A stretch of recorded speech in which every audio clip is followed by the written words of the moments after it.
الحمد لله رب العالمين والصلاة والسلام على سيد المرسلين وعلى آله وصحبه أجمعين رب اشرح لي صدري ويسر لي أمري واحلل عقدة من لساني يفقه قولي سبحانك لا علم لنا إلا ما علمتنا إنك أنت العليم الحكيم.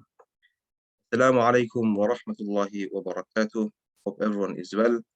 جزاكم الله خيرا for joining our training Daily Taraweeh Preparation 2023. Training is presented by Khayr Academy in partnership with maktabtraining.com. Khayr Academy is an online institute who runs free trainings and courses. For more information, you can email info@khayracademy.com. Alhamdulillah, currently we have over 12 trainings and 8 full courses on our YouTube channel. The links will be sent on the chat option shortly.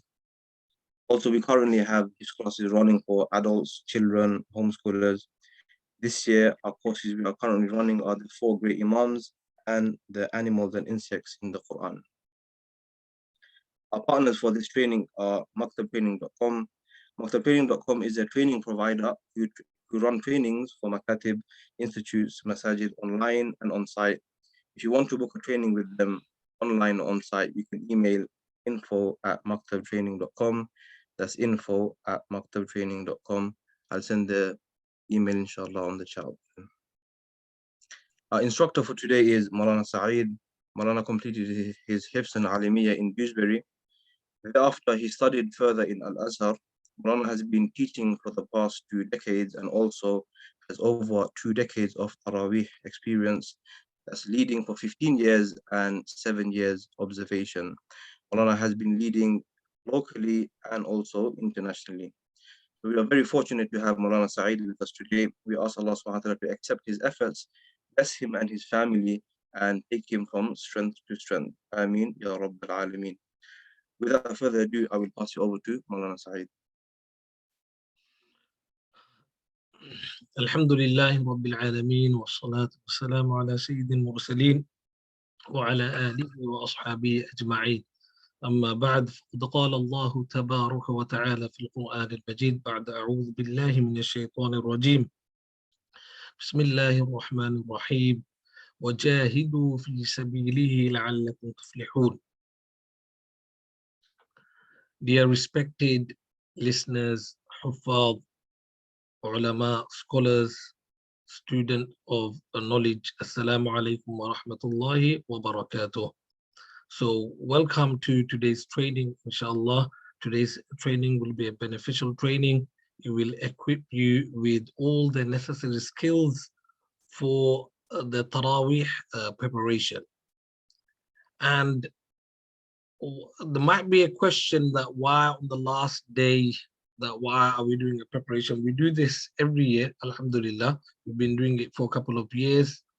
And on the last day, there's a hadith of, is in Ibn Khuzaymah reported this hadith, and Al-Bayhaqi, that on the last day of Sha'ban, the Prophet sallallahu alaihi wasallam khatabana Rasulullah sallallahu alaihi wasallam fi akhir yawmi min Sha'ban, that the Prophet sallallahu gave a khutbah, a speech on the last day of Sha'ban regarding Ramadan. So inshallah, you know, in today's training, whatever is mentioned will be beneficial, especially for Taraweeh preparation. And we've done this before. If you have already joined this training last year and you already know about this training, then you are free to leave this training, but obviously it will be beneficial.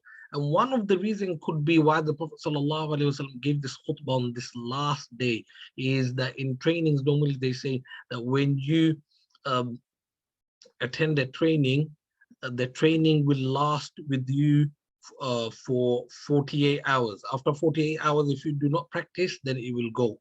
So we have, say,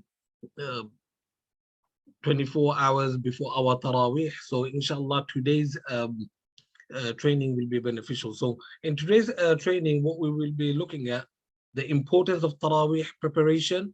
When we have problems, what kind of problems can we have and barriers in our preparation, and what kind of solutions Then we will look at how to learn our own part, that it becomes really strong and we don't even make a single mistake, even if we have weak door.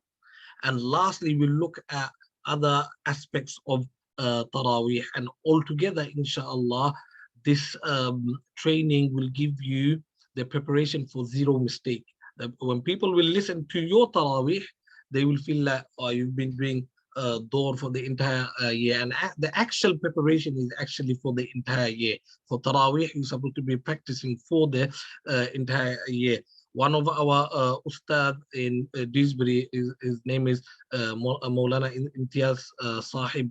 Every time before any salah, he would practice his surah. Even if it was Isha salah, you'd know that in his room, he's practicing the surahs before Isha salah. Before every Friday or khutbah in his room, he would practice the khutbah. So this is good preparation.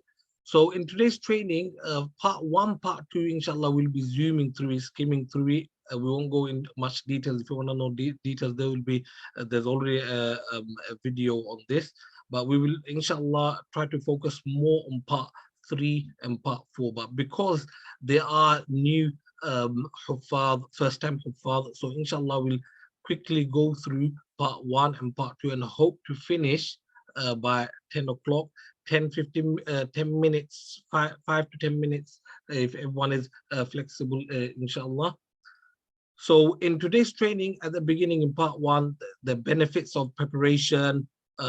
Then in part two, we'll look at the different problems and solutions.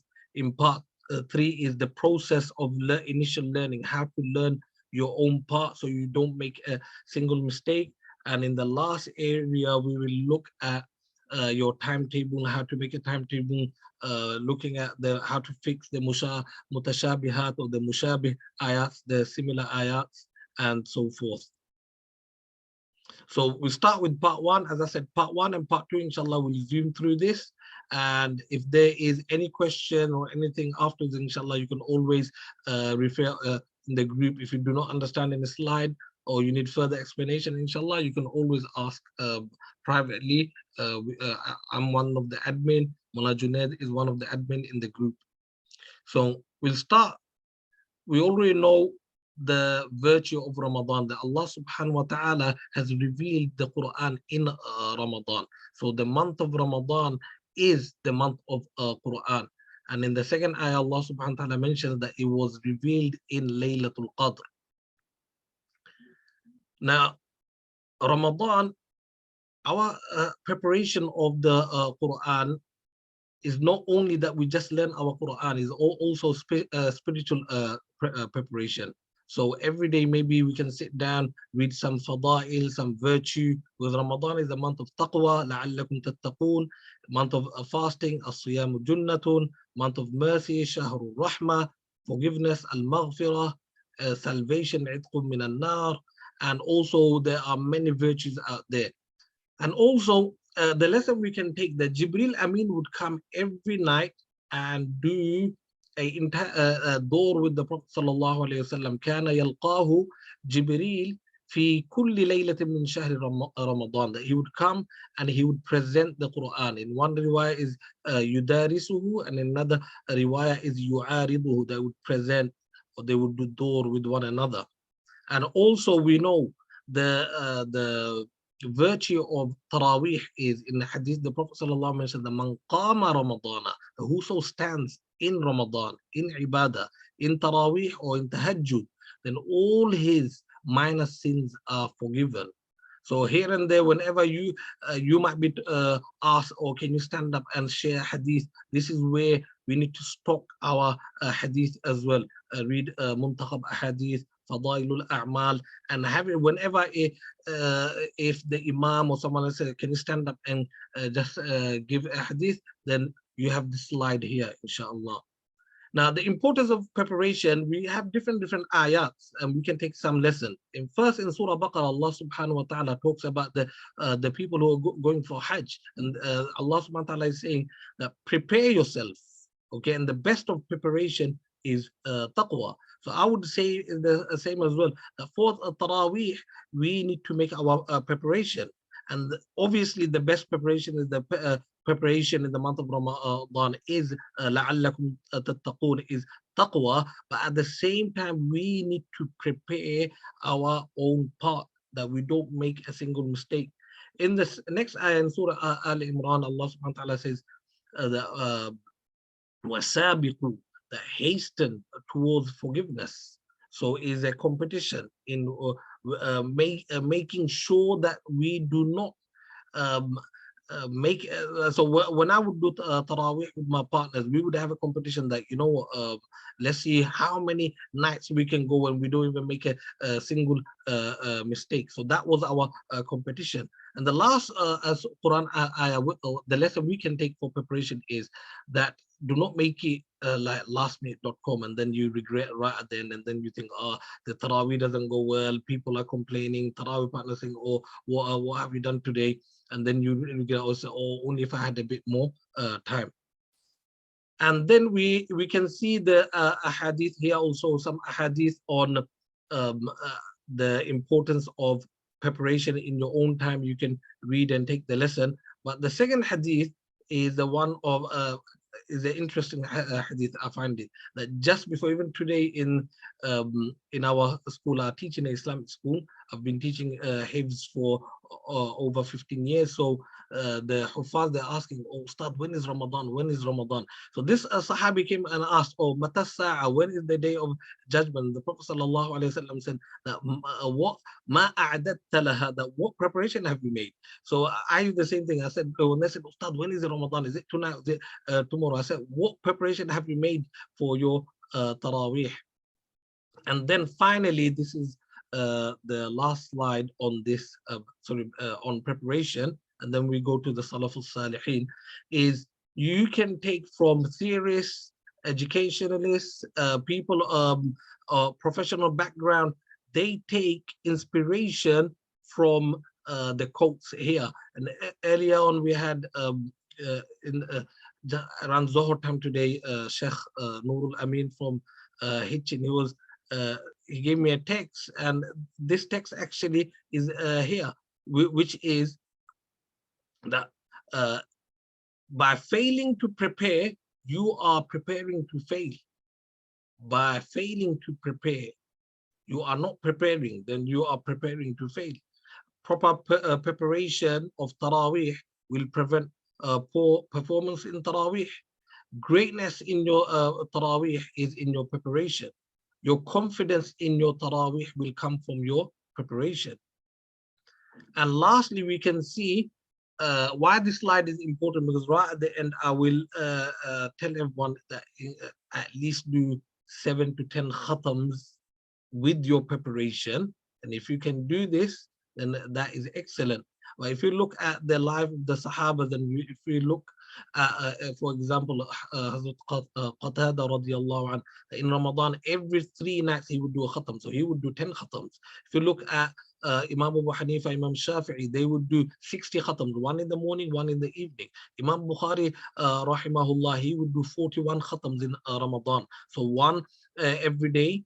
And then every 3 nights he would do, so 1 every day, that's 30. Every 3 nights, that would be 1, so that's another 10. And in Taraweeh, that would make it 41. And then we would see our own Ustad, how much they would read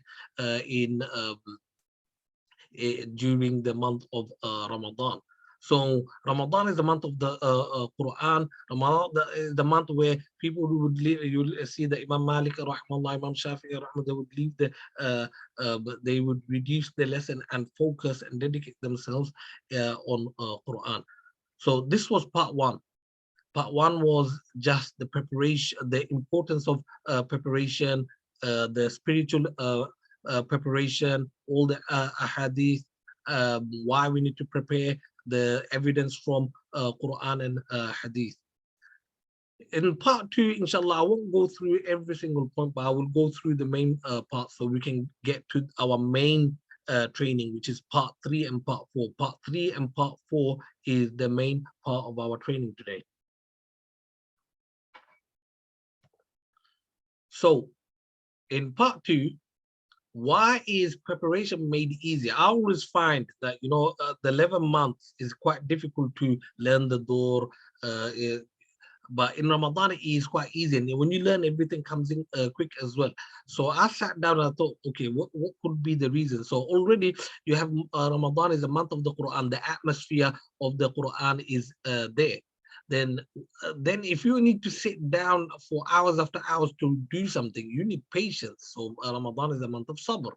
Then at the same time, Ramadan is a month of mercy. How does that work? Is the futihat abwab sama, during Ramadan, the doors of the heavens, they are open, and Allah subhanahu wa ta'ala sends mercy, and that is like the boost we get in the month of Ramadan. And to explain this a bit, I can give you one example from FIFA World Cup 2022, when they were worried about the heat, and then said, oh, you know what, we'll open the um, we will open we will have air condition. Okay, so the doors of air condition will be open, and it will have a problem. So imagine this is the month of Ramadan where Allah subhanahu wa ta'ala had opened the doors of mercy. Okay, and then you have another two problems that you might have, is that shayateen are chained. وَمَا أَنْسَانِيهُ إِلَّا الشَّيْطَانِ. In the Quran, Allah says that if you forget, that one of the reasons of forgetting could be shaitan, and shaitan is chained away. And lastly, the doors of Jahannam are closed, is that in the month of Ramadan is very difficult to commit sin, because committing sin is the doors of Jahannam are open. So doors of Jahannam are closed, meaning it's difficult to commit sin in order to enter Jahannam. So if the doors of Jahannam are closed, then you are not committing sin. And Imam Shafi rahimahullah, when he went to his ustad, he said, look, my thing, I complained about my weak memory. His ustad Waqi rahimahullah said that stop committing sins, and sins is the opposite. Or ilm is nur. Reading the Quran, preparation of the Quran is nur, and then on the other side you have darkness, and they don't go together. Okay, so this is why if you have this in front of them, then inshallah Allah will make our preparation for our Taraweeh really easy. And this is another slide that we have to have ikhlas, intention, commitment, and excellence. That whatever we do in our life, other than preparation, that we have to be excellent in doing everything. And there's a hadith as well, that Inna Allah kataba al-ihsan, that Allah subhanahu wa ta'ala has prescribed excellence in every single matter. Okay, so we need to take this, make this intention that inshallah this Ramadan I make an intention that I won't even make a single mistake in the entire Taraweeh. Then you won't make mistake. But if you already have an intention that, oh, you know, I might make mistake, maybe some days I might, then the way you make intention, that's the way Allah will make your decision. And back in the days, I can remember my first Taraweeh was 1999 in London, Shadwell Masjid. 2000 from Madrasa, I was sent to Germany, in Hamburg, and those days it was just 10-10. So I done 10, and my Taraweeh partner done 10. 2001, I done Taraweeh in Newcastle. 2002 in Birmingham, in West Bromwich. 2003, 2004, 2005, 2006 was in America. So those were the days where it was just 10-10. And before our days, it was 20. There was only one Imam done 20. But nowadays, you have 4, 6, 8. Okay. But there was a time only the masjids will only take 2 Taraweeh Imams, and it would only be 10 and 10. So what we try to do, if you're in your house, this is the first time you are looking at this presentation, and you're starting with 4, it's good. You start with 4, but then next year try to go to 6. Then the next year try to go to 8, then 10, and then maybe nowadays you might not get more than 10 rakats. And this is how an excellent door, average door, and a weak door is. And this was given by my classmate Maulana Sayeed of Nuruddin Academy many years ago. He said, look, the example of an excellent door is like an intact vase, a pot, where even if you don't read it for entire year, nothing happens. There's only dust. You just have to clean the dust. And on the other side is a weak door, that if you don't read it, then it'll break. That every time you have to learn it, you have to get glue and put the piece together and then put it into form. Okay, So throughout is so important that throughout the entire year that we, if we are already in the hifdh class, then we focus on our door, okay? And if you are post 16 or you are doing door of the entire Quran, then join door classes. Here in London, in Mazahirul Uloom, we've started a new 5 to 7 door class for post 16. And Khayr Academy also, they do online door classes. So if you get touch in with Khayr Academy, then they have something online as well for your door. And why is door important? There's this hadith, in your own time you can read it, where if you do not do your door, then the Quran will go away. And there are people now at this moment, time where the door was really strong.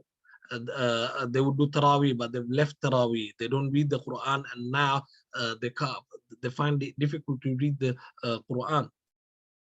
And it's always good to make your own plan. I always prefer 29 days, because then every day you don't have to, there's no pressure on reading a lot. Okay, so 29 days. And last weekend on Sunday, there was a presentation by Mufti Mangera. He done a presentation as well. As it would be good in your own time if you can look at that presentation. And also Khayr Academy done another presentation on Sunday as well. So they were talking about the how many days and what's the best option. So the best option will always be look at your mosque, look at your Taraweeh partners, plan it from before. Okay, so plan it with your Taraweeh partners, when you're going to finish, how much you're going to read. But this is what I find a common one, where first 4 days you just do 1 1/4, and then you just do 1 all the way. Now, sometimes what would happen in your preparation, you can't give 100%, is because there are other factors which is disturbing your preparation. It could be family commitment.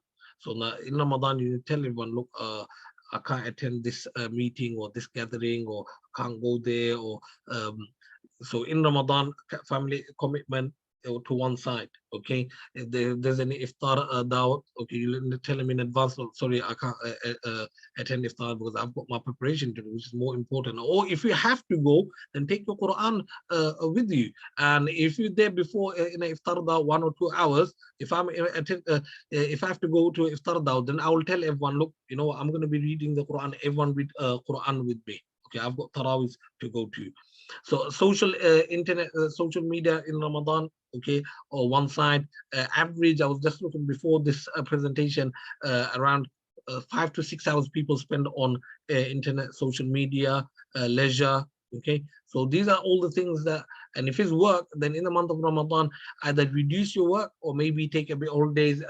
People who are at this moment attending school or sixth form, college, university, this Ramadan is a good Ramadan because we have 2 weeks of holidays. So we have a good time for preparation. Now, from here, this is the main part of the Taraweeh, inshallah. In the next half an hour, I intend to finish. So there are 3 main reasons why a person might struggle in the Taraweeh.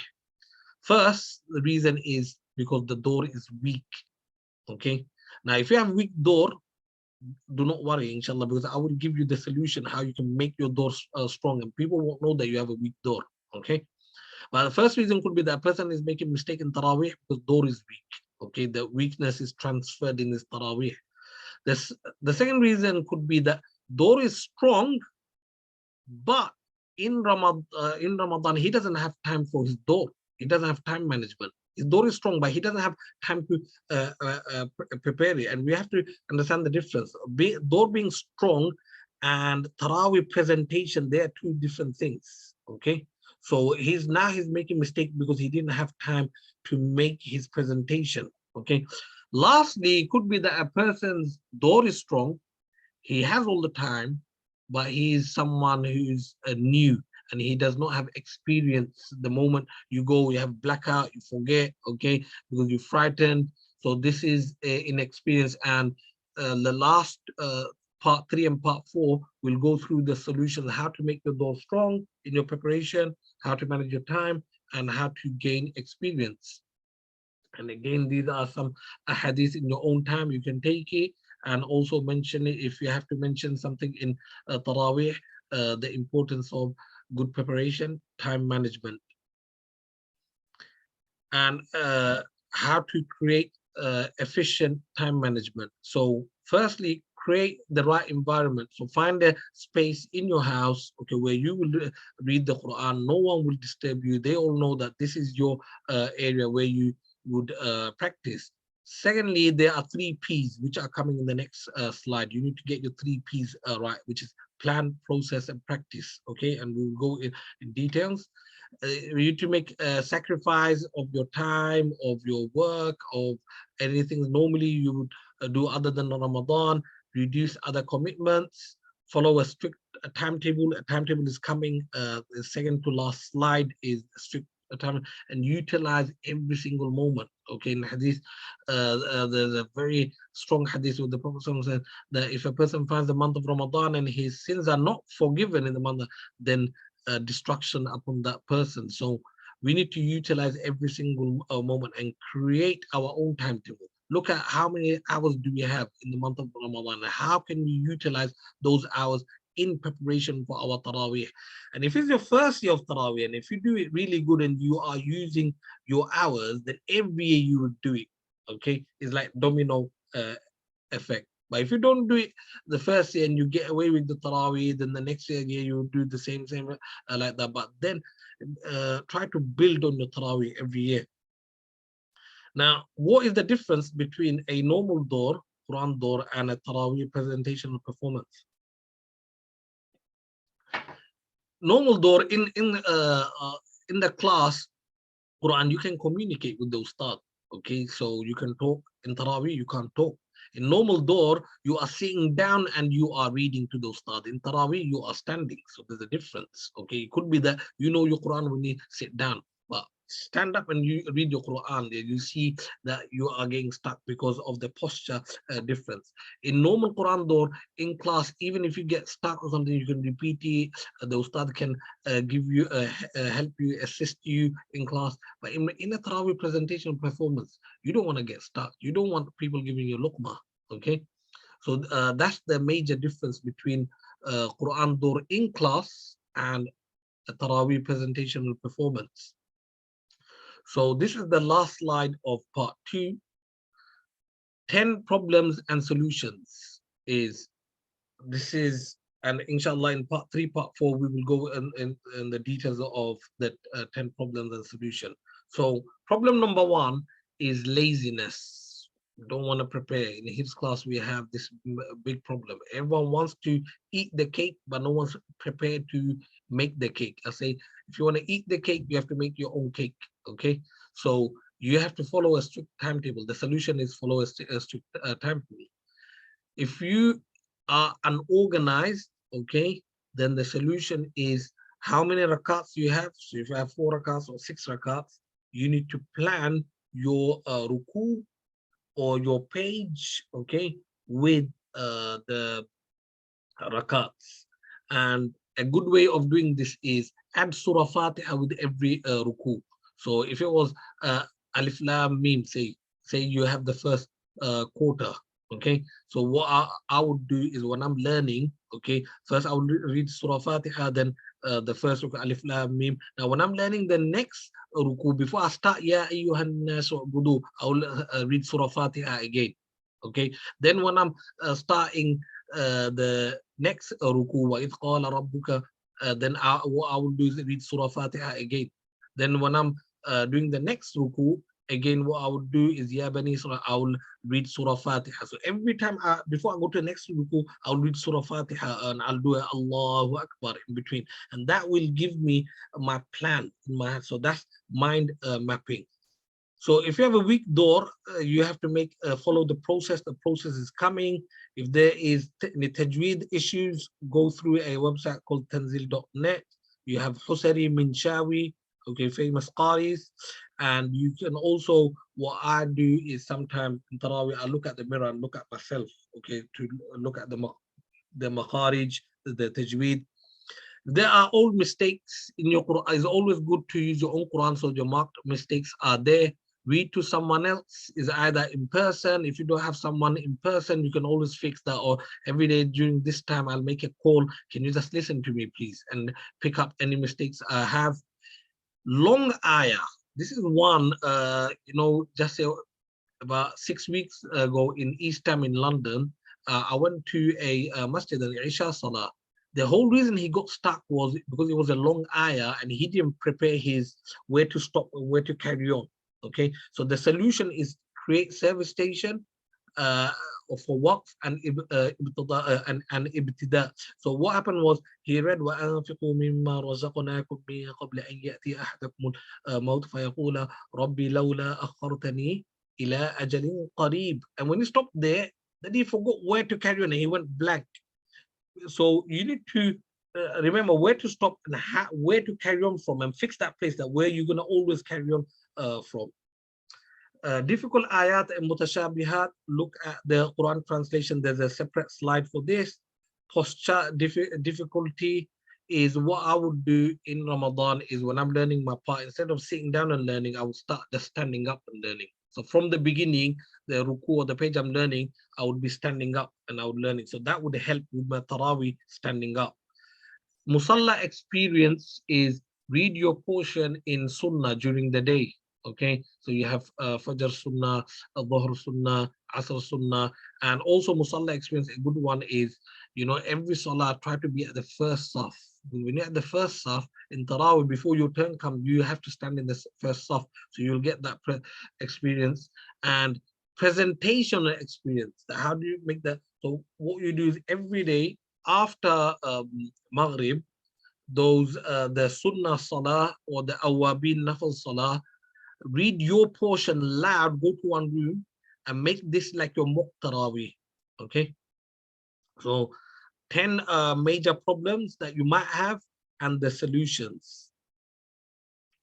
And I think this is the last slide before 2 more slides. So how do you make excellent reading qualities? So Tajweed, then have confidence, read clearly, slow, and read loud. So when you're learning, so don't learn it quick and then in Taraweeh try to read slow. It won't work like that. When you're learning from the beginning, learn with Tajweed, okay?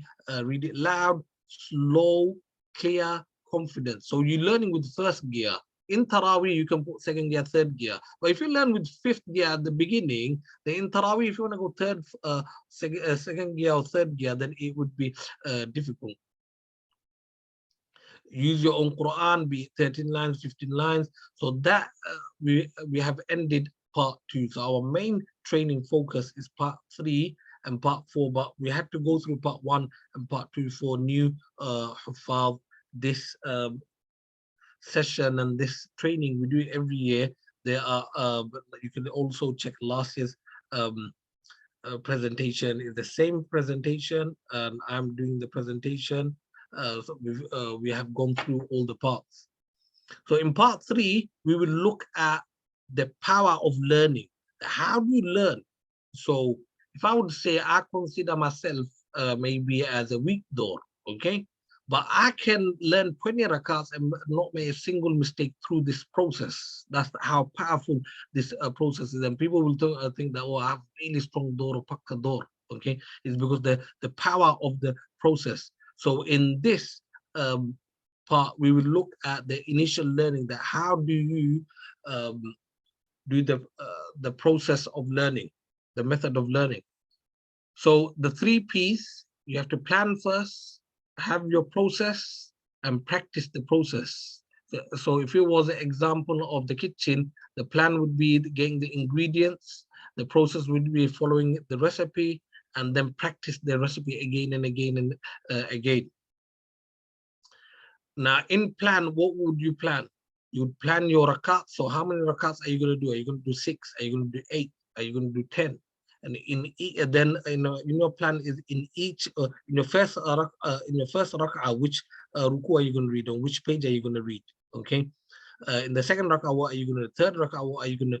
read like this. You have your plan for every rak'ah, and it's also good to remember the first word of every ayah. So if you have, example, the first juz and you have until half to read, so you just go alif lam mim ya ayyuhan nas ubudu wa idh qala rabbuka ya bani wa idh istasqa innal ladhina amanu, like that, and you move on. Okay, if it was the second juz, sayaqulu sufaha, okay, then walikulli, then ya ayyuhalladhina amanu ista'inu, whichever juz is, but you have the first, so you already have, okay, I know the first part of reading, so when I read my surah Fatiha, I know, okay, you don't want to go, you read surah Fatiha and you go blank, okay. The formation of zone learning is the process which I use, and I've used it in the month of Sha'ban. That was my preparation, and I've done 7 khatam, alhamdulillah, in the month of Sha'ban. So before attending this training, I've already done 7 khatam using this formation of zone learning, and I intend to do 10 in the month of Ramadan. And what you do is each ruku, if you do it 7 times, it becomes 7 khatam by the end of Ramadan. If you do it 10 times, it becomes 10 khatam by the end of Ramadan. So how would you do this? So I have an example here, okay? So imagine you have a ruku, okay? So I have a ruku here, and let me show you my ruku. So imagine I have a ruku here. So I have an entire ruku here. So imagine this is one ruku here. So what you're going to do in that one ruku, so I'm explaining the blue area, part 1 area. So you're going to divide it into 3 parts. So part 1, part 2, part 3. So you're going to divide it into 3 parts. Then what you're going to do is each part, you're going to use the process of 7. So 7, 7, you're going to join it together, 7, another joining here, and then you're going to join it together. And the examples that are coming, okay, and that's part 3, is you assemble it all together. And why 7? Why am I mentioning? You might say, oh, 7 times, that's a lot. But you know, the power of 7 is already mentioned in the Quran. I won't go, because due to the lack of time, I won't go through all of it. But if you look at nature, you look at 7 days of the week, 7 continents, 7 colors in the rainbow. And there's one interesting one, what I find interesting is 1956, Dr. Miller, where he said 7. In our short-term memory, it takes 7 digits. So if you look at number plate, is 7. If you look at the landline numbers, is 7. So 7 you can grasp it quick. In Islam, we see the power of 7 tawafs, sa'i, then age of 7, you start salah, then many du'as, you have to repeat it 7 times. As'alullah al-azim, Rabbul Arsh al-azim, an yashfi'ak. 7 people will be under the arsh, 7 skies, then on Quran, 7 skies, 7 earth, 7 seas, 7 ayahs in Surah Fatiha. So like this, so the power of 7 is there. There's something there that if you do it 7 times, you won't make a mistake, okay? And this is where we're taking the evidence from the Quran. Now, what are you going to do? Someone might think, well, 7 times, let's do the 7 times, it's not going to get boring, okay? No, in each time you're doing something. So imagine this is my part 1. So part 1, part 2, first, the ruku divided into 3. So say this is my part 1, and I've put 7 lines here. So I've got line papers, okay? So first time you're going to just read it through, you're getting your machine ready. So your machine is getting hot, okay? The second time you are reading it, you're visualizing the words, okay? The third time you're reading it, you are again making it strong, but at the same time you look, because you're using the own Quran, you're thinking, oh, where did I previously make mistakes? Okay, you highlight in the mistake. Then the next part, the fourth time you are reading it. Remember, first, second, third, you're already reading with Tajweed, but this round you are specifically checking, where's the mad muttasil, where's the mad munfasil, where are the difficult makharij. Okay, the fifth time is your last time where you are creating your stops. If it's a long ayah with 2 lines, 3 lines, where are you going to stop? Where are you going to carry on from? Okay. And the sixth time you're doing 50-50. 50-50 is when you are looking a bit in, a bit out, a bit in, a bit out. Basically, you're transferring it into your CPU. And the last 7th time, with that looking and you're reading it, you won't make a single mistake. So that's part 1. You would do the same with part 2, sorry, part 2. And then lastly, what you would do is same thing with part 3, and the joining process is coming. So there's some juz might be difficult, some juz might be easy. At the same time, you might have a strong door. You might not need to do 7. So 7 is like, I would say, the highest level. You can do 2, you can do 3, but you can have make your own process up. Okay, so 1, you might have weak portion, and then you might have a strong portion. So in weak portion, what you are doing, you're doing 7 here, joining 8, 7 here, 7 here, then joining it. Okay, then that joining it would be the 8th time, then 50-50, 9th time, and the 10th time is you are reading without looking. So that would be 10 khatam by end of Ramadan. And if it's already strong, then what you have to do is, as a whole, it'll be, as a whole process, it'll be 7 times. So it'll be, this one will be looking inside 3 times, and the 4th time you're looking out, then again here, 3 times looking inside, and 4th time looking out. Joining would be the 5th time. This one looking inside 3 times, and the 4th time looking out. Then joining 2 and 3 together would be the 5th time. And then all 3 portion, 6th time, do 50-50. Okay, but looking out, look out, and the 7th time you're reading the entire ruku. That's your process done. So now we look at the example. So this is the first ruku. If this was a 13-line Quran in the first ruku of the 19th juz. So I've put portion 1, portion 2, portion 3. Okay, so the first thing you do is you plan your ruku, and there's a theory out there is called chunking. Chunking is a theory, and you can Google and say, so example, we have 16 digits on our debit card or our credit card. How do you know it? Because you chunk it in 4s. So example, I've got 16 digits. I'm not mentioning my own 16 digits, but say 4658 3848 2131 and then 991. That's how because you've chunked it. It's called chunking. And if you look at chunking, is where a big portion, you make it into different parts, and then you join it together. So that would be part 1, then part 2, part 3. And if it was 15-line Quran, I found an example from the 25th juz, where there's, say, this is your 5 lines, and then there's an ayah there. Okay, then that would be the part 2, and then the part 3. Now, normally, as a new hafiz, or you're doing dawr, you'll always think that, oh, my first part should be the strongest part. But I believe the second part should be the Amir, the leader. The second part is the leader for the first part and the third part. The second part is the leader. Okay, and in order to do this, inshallah, in the next slide, I will explain. So this is an example of the first ruku in the 19th juz.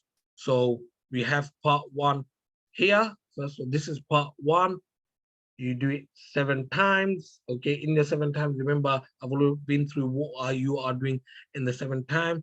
Then you will get part 2, which is the red area. You do 7 times like this.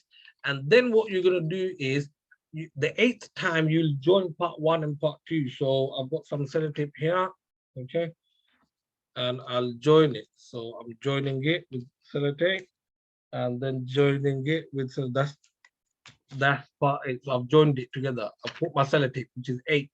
Then again, I'll do part 3 7 times, and then I'm joining part 2 with part 3 now. I'm joining. So remember, look, that's why I said part 2 was the Amir. First, you joined part 1 with part 2. Now you're joining part 2 with part 3. So let me join part 2 with part 3, and let me put my sellotape. Okay, and there you go, part 2 with part 3, and part 2 with part 3. So now you have all 3 parts joined together. Okay, now let's do a 50-50 now. 50-50 is when you look a bit inside, and then the 10th time you read it you know it. Zero mistake in Taraweeh. This is, you'll get 10 khatams by end of Ramadan, and this will take at least 5-6 hours every day during Ramadan. You say, how do I take the time out? How did Imam Abu Hanifa, Imam Shafi, how did they do one khatam in the morning, one khatam in the evening? How did Abu Qatada radiallahu anhu do 3 khatams? How did he do every 3 days? How did he do a khatam? Okay, so we need to take the time out in the month of Ramadan. Okay, and if you don't want to follow, it's too much. Okay, so this was 15-line Quran. This would be the example, is the same example, but with 15-line Quran. In your own time, you can take your time and understand it a bit further. And then if you think that, oh, 7 times is too much, but still keep 7, but make the entire process as 7. So by the time you finish, is 7 times ready. So this would be, the part 1 would be 4, part 2 would be 4. Joining will be 5. Okay, then part 3 will be 4. Joining 2 with 3 would be the 5th time. Then 50-50, the 6th time. And the 7th time, you are, without looking, you are reading. That is your 7th time. So then, what are the benefits of the 7-time process? The benefits, you will have your 7 khatam. Then antibiotics, you know, they say you have to have it for 7 days. After 2 days or 3 days, you might get better, but they say complete the 7 days. So it could be that for after 2 or 3 goes, if you read the ruku, you know it, but you haven't done antibiotics. Antibiotics, you have to do it 7 times. Okay, mind mapping. Now, when you put it in 3 portion, what happens in Taraweeh? If you've read the portion 1, you've gone to portion 2, and then you're getting say it was taqdeer, that you know what, you got stuck. Now you don't have to go all the way to the top, because remember, you've done chunking, so you'll already know how your part 2 starts. You can always go to part 2. Or sometimes what happens in Taraweeh, you see someone read the entire page and is getting stuck somewhere here. Now he is going all the way to the beginning of the ruku. Now all the musallis are thinking, Ya Allah, this guy is going to do all of the entire ruku again, because he's stuck there and his machine is not moving. And he doesn't want to take a look at the same time as well. And this process is also you're working out, like in maths. If you want the answer, you need to show they're working out. So this is your working out for your preparation. And lastly, you will give you confidence. Even if you have weak door, but your Taraweeh will come with 0 mistakes. And lastly, we move on to the last part. The last part, we look at why is it important to make those waqf service station if it's long ayah, how to take the barriers away from mutashabihat, similar ayats, how to transfer the quality from your learning all the way to Taraweeh, and then making a timetable, inshallah. We should finish in the next 10 minutes. And if we have Sheikh Nurul Amin from Hitchin, inshallah, he'll make a dua. So first, Tajweed navigation. Why is Tajweed important? If you look at the map, you'll see that there are different points of interest. There's a map of London, okay? And if you've been central London, you'll know the different points of interest. So Tajweed are actually the points of interest. It'll make you remember. So if you want to go from point A to point B, and you remember, okay, I have to go past Canary Wharf, then maybe I have to go past the Tower of London, Tower Bridge, then I have to go past the Shard, like this, then you remember, okay. So similarly, imagine, say, the first ayah of the second ruku of Surah Baqarah, Ya ayyuhan nasu. So, Ya, you know, there's a mad munfasil, then ayyuhan gunna. ناس اعبدوا رب راء is full ربكم الذي خلقكم خاء is full قاف والذين مي إخفاء قاب there's a قلقلة لعلكم تتقون قاف is full math, and there's a مد عارض at the end. So these are the points of interest, and we don't even know, but it makes us remember the ayat. Okay, is a automatic mu'jiza of the Quran, that without the Tajweed, Quran would not stay how it was 1400 years ago. Now, why is this important? So, sometimes you'll find that long ayahs, if you do not create your stop. So if I was to read this 7 times, I would always stop at the same place and carry on from the same place. So in Taraweeh, it feels like I've just stopped somewhere and I'm just carrying on. But actually, I've already planned that stop. And I've also planned where I'm going to carry on from. So in this ayah, can you see where the red mark is where I'm going to stop? It's a long ayah. It goes all the way until حَتَّى يَأْتِيَ اللَّهُ بِأَمْرِهِ. You know you can't read that in one go. So you have to, from before, plan where are you going to stop there, put a mark there, and every time you're going to learn this ayah, use the same stop and then use the same ibtida. Ibtida is where you're going to carry on from. So I've given you example, and this is example from Husari. I've listened to one of the videos of Husari, and he stops there. وَأَمْوَالٌ اقْتَرَفْتُمُوهَا. Every time you read, you stop there, and every time you carry on, you remember. I'll carry on from وَأَمْوَالٌ اقْتَرَفْتُمُوهَا, and you're going to carry on, and then you will stop in أَحَبَّ إِلَيْكُمْ. And then every time you carry on, you'll start from وَمَسَاكِنُ تَرْضَوْنَهَا all the way until بِأَمْرِ. And every time you read this ayah, you use the same pattern. Don't use anything else, or that will affect your Taraweeh and you can get stuck. As I gave you example before in East Time, that one Imam, the whole my diagnosis was that the reason why he got stuck because he didn't plan his stop and he didn't plan his ibtida. Ibtida is where how to carry on again. Mutashabihat or mushabih ayats, similar ayats in the Quran. Okay, now how I deal with this is first I look at, so there's 2 ayats, so they're both in Surah Baqarah. So look at the common area. So in both ayats, the common area is وَاتَّقُوا يَوْمًا لَا تَجْزِي نَفْسٌ عَنْ نَفْسٍ شَيْئًا. This part is all same, both ayat. And then the last part is the same. وَلَا هُمْ يُنصَرُونَ. So the first part is the same. So you have to remember, okay, the first part I don't have to worry about until وَاتَّقُوا يَوْمًا لَا تَجْزِي نَفْسٌ عَنْ نَفْسٍ شَيْئًا. From there I don't have to worry. And وَلَا هُمْ يُنصَرُونَ, I don't have to worry. So that's 50% of this mushabihat ayat. You know that I don't have to worry. Then the next part, okay, the worrying part is now in the first ayah, وَلَا يُقْبَلُ مِنْهَا شَفَاعَةٌ. Okay, وَلَا يُؤْخَذُ مِنْهَا عَدْلٌ وَلَا هُمْ يُنصَرُونَ. Okay, so you have shafa'ah and then you have yu'khad, and in the other ayah you have وَلَا يُقْبَلُ مِنْهَا عَدْلٌ, عَدْل coming first, and then you have وَلَا تَنْفَعُهَا شَفَاعَةٌ. So you have to just work out the difference, and sometimes it's easy if you look at the meaning. Okay, so وَلَا يُقْبَلُ مِنْهَا شَفَاعَةٌ, means the shafa'a intercession will not be accepted, nor وَلَا يُؤْخَذُ مِنْهَا عَدْلٌ. The adl is something which is similar, like a replacement will not be taken. So you looked at the meaning there, and over there you looked at وَلَا يُقْبَلُ مِنْهَا عَدْلٌ first, that something similar replacement will not be accepted. وَلَا تَنْفَعُهَا, and shafa'a will not benefit.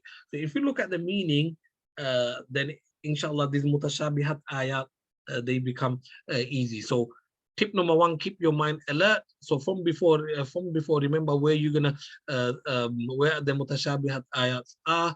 Identify the similar parts, the common areas, and then work out the difference. We have few slides inshallah and we are finishing. So this is what normally I do in my Taraweeh. So this is like the summary, what I do in my Taraweeh preparation. First, I have my initial learning. In my initial learning, I have the process learning, the antibiotics, okay, the 7 times process or the 10 times process, and I'll fix like 2-3 hours where it could be after Fajr, before Dhuhr, okay, and I will have those hours just me, okay. Then read it to someone, fix someone, okay. Then you have your sunnahs in Salah, Muqtarawi after Maghrib every day. That's the time where you're going to go to another room, okay, and then you'll do your part loud in your Sunnah Salah, and then you have your real Taraweeh. And this is the timetable. This is the timetable. The timetable here is so this is all the entire training sorry, in one slide. And if you say till now, if you did not understand anything, found it really difficult, or you can't process what I've been through all this time, if you just take this slide, inshallah, it will be enough for your preparation. And I hope this will be beneficial. Okay, so first you need to make your timetable. So you have time before suhoor. Every day you wake up, you tahajjud, and then you have time before fajr starts. Then you have time after fajr. It's not that you're going to go to sleep immediately. You have time after fajr. Then you might go to sleep. You have time before dhuhr, then after dhuhr, after asr, after maghrib. And remember, we have 2 weeks holidays in Ramadan, so there's no excuse. If you're a school student, if you are a college student, university student, then it's all free. Okay, plan. Remember, every rakat, which ruku you're going to read, attach surah Fatiha with that ruku. Every ruku attach your surah Fatiha, and attach Allahu Akbar as well, like alif lam. So Allahu Akbar, alif lam mim, Allahu Akbar, ya ayyuhan nas ubudu, Allahu Akbar, wa idh qala rabbuka, Allahu Akbar, ya bani. Okay, long ayahs. Create your service station where you're going to stop, where you're going to do your ibtida, carry on from. Initial learning, where you have to sit down and focus and finish your process off. Translation of the Quran, that also helps. If there's any ayah which you're finding it difficult to digest, look at the translation of the ayah. Find the Quran translation, go through this, listen to someone online. So for your part, the entire part, listen to someone, preferably Husari Mushabih. Looking at the mirror also helps. When you look at yourself, you can see the your own makharij, your tajweed, in sunnah of every salah. Then you read to someone. It could be your ustad, or it could be a Taraweeh partner, and then doing the mock Taraweeh. If you do a mock Taraweeh, the mistakes you're supposed to make in Taraweeh will come out in your mock Taraweeh, and you'll always have a chance. Okay, this is where I got stuck in my mock Taraweeh, so now in my real Taraweeh I won't think. So this is how you prepare for zero mistake. And this is the last final slide, which, you know, at the end, you have to take reflection and feedback. If you are not ready to take a reflection and feedback, then you're not going to improve. Next year, you're not going to improve. And this person here, Brookfield, he has 4 lenses. So 4 people will look at you. Okay. First, yourself. After Taraweeh, the green area is yourself. You'll have your own lens that you'll check your own. How did I do? Okay, and you think you'll go home, you reflect. Okay, then the musallis feedback. Okay, the people who are behind you, they might say, oh, mashallah, well done, how do you do? Some might say openly, some might come privately and give you a feedback. Then you have your Taraweeh partners. Okay, Taraweeh partners, they will also, if you are close to your Taraweeh partners, they will give you a real feedback. Okay, or they might be shy, they might not say, but be open with one another. And the last one is a professional feedback, where you look at other Taraweeh recitations, maybe same part, and compare that. How was your Taraweeh and maybe a Taraweeh in Haram, or in a big masjid. And with this, Alhamdulillah, 10 o'clock, we come to the end of the presentation. And if Maulana Nurul Amin is here from Hitchin, Malana, Maulana. Malana isn't. I have asked him, he hasn't replied back. Okay, inshallah. So with this, I hope this presentation is beneficial. And as I said at the beginning, I was asked just before Isha, I got text messages saying, or what is the point of having this presentation one day before? And someone thought we just made the group today or yesterday. We didn't. We made this group last year, and we've done this. We already have 2022 Taraweeh presentation. We have 2021 Taraweeh presentation online, and previously we've also done it, but we didn't put it online. And another question was, oh, that why is it on the last day? Then right at the beginning, I've mentioned as well that the Prophet sallallahu on the last day of Sha'ban, خطبنا رسول الله صلى الله عليه وسلم في آخر يوم من شعبان, that he gave a khutbah. Okay, so just think of it like this. This is your khutbah for the preparation of Taraweeh. So Mullah Junaid, I will just request you, inshallah, if you can quickly make a quick dua, and then Inshallah, we'll end this presentation. We have two questions, Maulana. Take them on. Just two questions from brothers. Okay. The first brother, what's the best way to deal with mistakes? Give luqma or remind hafidh after salah? So, with Luqma and all of this, you have to have your own, like you're following a system, okay, with your Taraweeh partners. And maybe in the first day, second day, you'll always make a elan or a announcement, or if you're a young Imam now, the head Imam will do that. That we already have professional hafiz here, and they are only allowed to give Luqma. What I would normally say is don't give luqma straight away. I have few steps, okay? So normally I would tell the Taraweeh guys, like, look, if you're getting stuck anywhere, don't just go blank, okay? Your step one you would do is, remember, look, if you use our process, this won't even happen. But imagine by taqdeer, it happens. The first thing is, if you go blank, always have a backup plan where you're going to go the ayah before or the ayah before that. Okay, so if you go to ayah before, then start again, carry on. Even if it doesn't happen, then carry on. And your Tarawih partners, you've already made a deal that if I get stuck, then I will go to the ayah before ayah and give me a chance to give me luqma straight away. Okay, then if you're thinking now, you've repeated two times, not coming, and now you think that,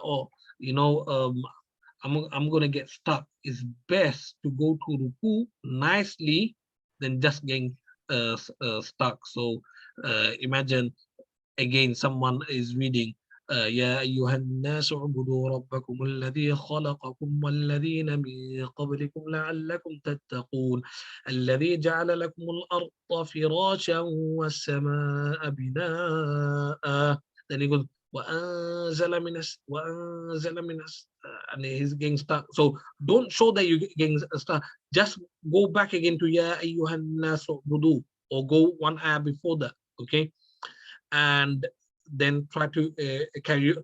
If you can't do that, then go one ayah before and لَعَلَّكُمْ تَتَّقُونَ, go to ruku. If it was the second rak'ah after the Taraweeh, check the part or just ask when did I get a thing and carry on. But after those options, if you still get stuck and you're not going anywhere, then you just have to take the luqma.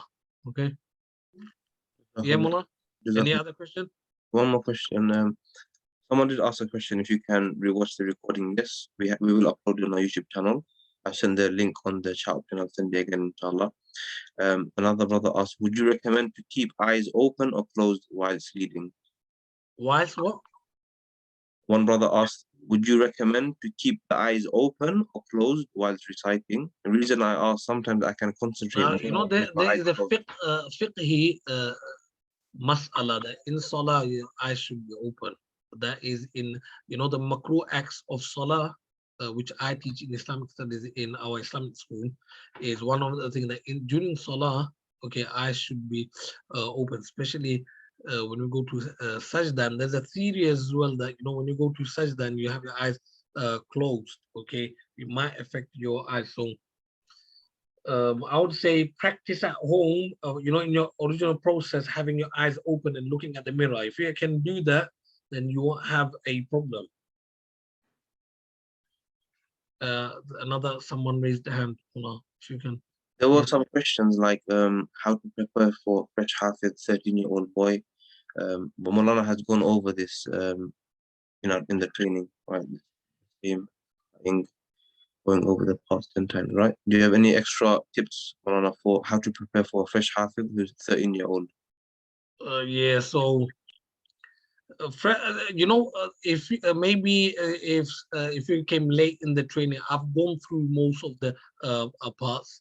Okay, it depends on how many rakat a person will do and how big the masjid is, but it's always good with new hafiz. My tip would be, don't start with 8 first, and then if you don't do well, then you're going to 6. So now you're relegating yourself. Then you're going to 4 if you don't do well. Start with maybe 2 and then move to 4 and then maybe move to 6. And I would always put, if I was the lead imam in Taraweeh, I would do that. I would put the young hafil in the middle.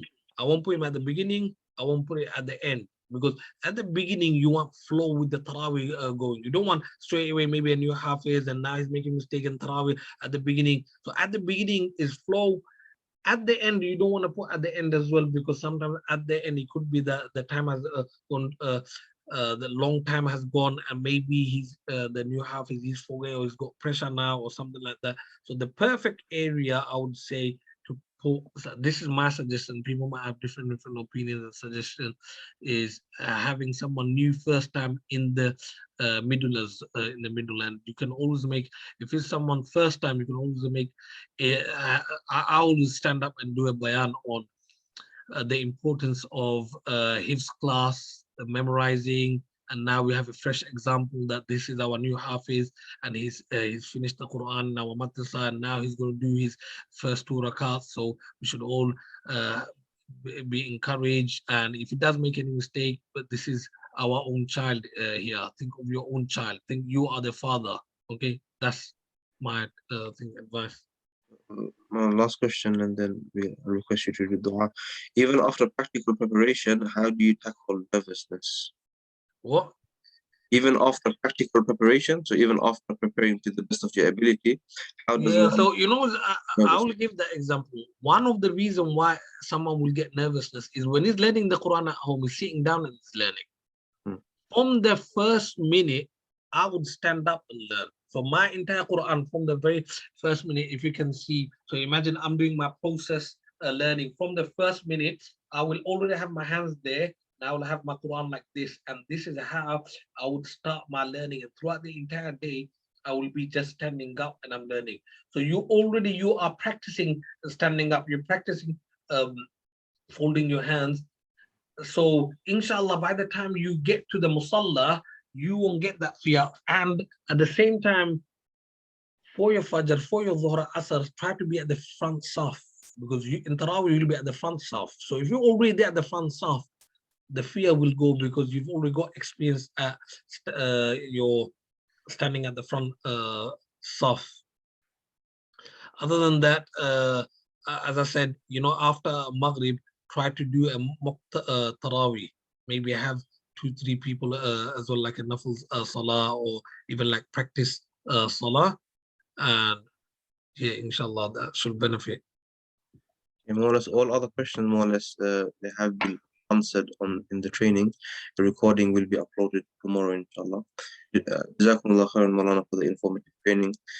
Like I mentioned, this will be uploaded on our YouTube channel at Khayr Academy. Jazakumullah khairan to everyone for joining and staying with us till the end. Before I finish, if I can request Maulana to do a short dua. Yes, if you can make a quick dua and then we'll finish, inshallah. You can do Maulana. الحمد لله رب العالمين والصلاة والسلام على أشرف الأنبياء والمرسلين. ربنا آتنا في الدنيا حسنة وفي الآخرة حسنة وقنا عذاب النار وأدخلنا الجنة مع الأبرار يا عزيز يا غفار. اللهم إنا نسألك الهدى